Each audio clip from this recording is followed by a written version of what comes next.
और फिर 14 अप्रैल 2025 को इंडियन एयरफोर्स का एक और ट्रेनर फाइटर जेट क्रैश कर गया, लेकिन इस जहाज का पायलट कम से कम जिंदा बच गया। और फिर अभी 21 नवंबर 2025 को दुबई के एयर शो में तेजस का गुरूर भी खाक में मिल गया।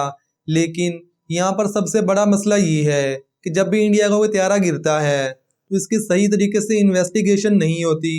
इंडिया का जब भी कोई जहाज क्रैश करता है तो उसकी इन्वेस्टिगेशन का बिल्कुल एक सेट पैटर्न है कि अगर इस जहाज का पायलट जिंदा बच जाए तो फिर सारा इल्ज़ाम जहाज की मशीनरी पर या फिर किसी और साइड में डाल दिया जाता है।